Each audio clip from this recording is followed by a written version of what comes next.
Assalamualaikum warahmatullahi wabarakatuh. Ibu-ibu kader semua, perkenalkan kami tim PTM dari Puskesmas Ciawi. Nama saya Ella Nurizki Amelia. Saya Dr. Ina Hairunisa. Saya Muhammad Alfiraya. Di sini kami akan menjelaskan mengenai materi edukasi tentang pencegahan dan pengendalian faktor risiko PTM. Yang pertama mengenai aktivitas fisik akan dibawakan oleh saya Ella Nurizki Amelia, kemudian diet sehat dan gizi seimbang oleh Dr. Ina, dan bahaya merokok oleh Bapak Rafli.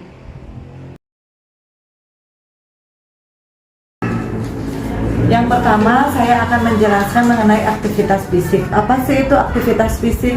Aktivitas fisik yaitu setiap gerakan tubuh yang diakibatkan kerja otot perangkat dan meningkatkan pengeluaran tenaga serta energi. Jadi setiap gerakan yang kita lakukan yang dapat mengeluarkan tenaga dan energi.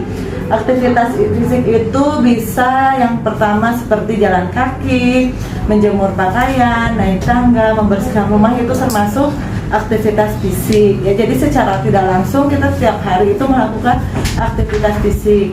Kemudian ada latihan fisik. Latihan fisik itu apa? Yang pertama seperti bersepeda, terus melakukan pemanasan, berlari, senam aerobik. Kemudian ada olahraga seperti apa? Seperti badminton, berenang, sepak bola, dan lain sebagainya. Kemudian jenis-jenis aktivitas fisik itu dibagi menjadi 3. Yang pertama aktivitas fisik ringan, yaitu mencuci piring, masak, jalan santai, dan jalan di pusat belanja juga termasuk dalam aktivitas fisik. Ya, jadi secara tidak langsung kalau kita jalan-jalan di mall itu termasuk aktivitas fisik ringan, ya.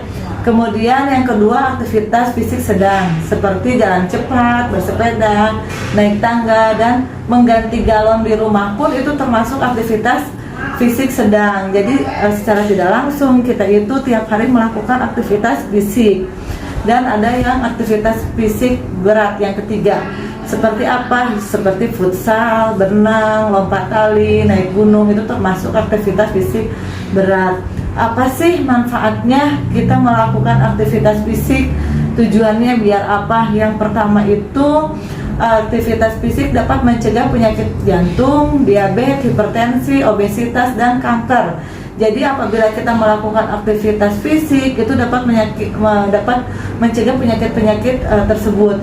Yang kedua itu menjaga ketajaman kecerdasan.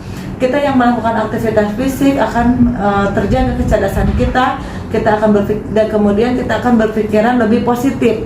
Jadi semakin kita cerdas, semakin kita berpikir positif.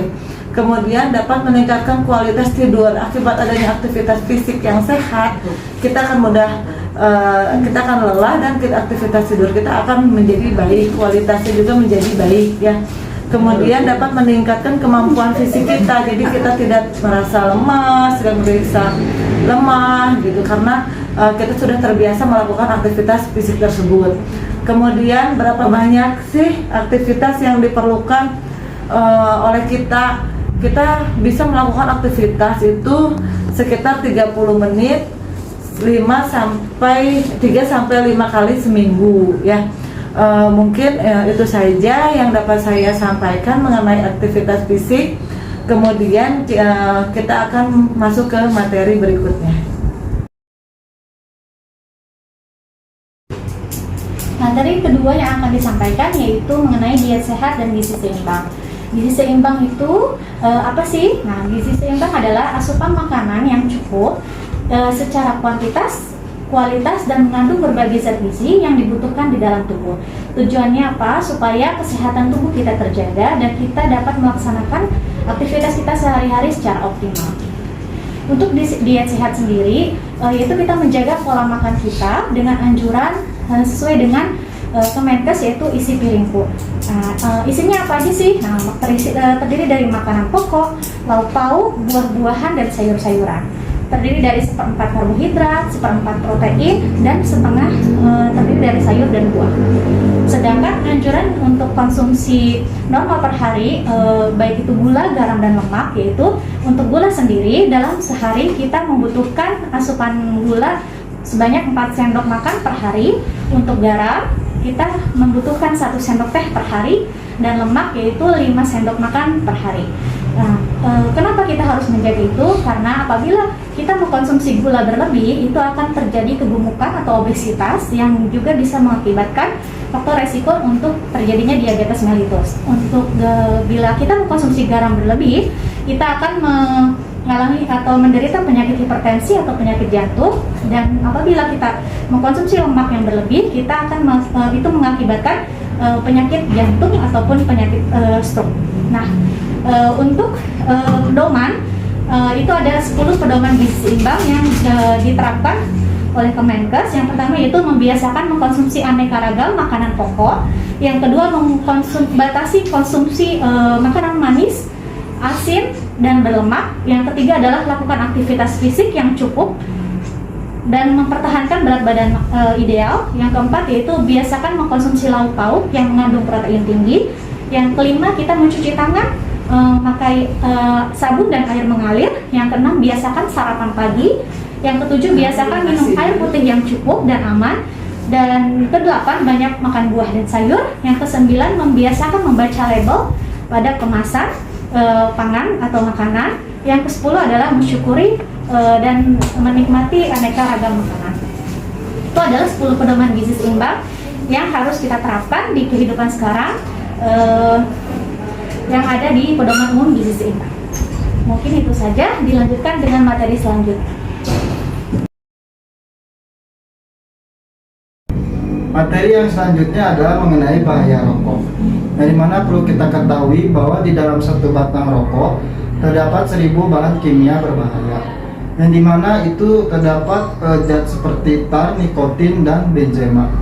Yang dimana zat tar dapat menyebabkan tumbuhnya sel kanker di dalam paru-paru, serta karbon monoksida yang dapat menyebabkan penyempitan di pembuluh darah dan akan mengakibatkan hipertensi dan penyakit-penyakit lainnya.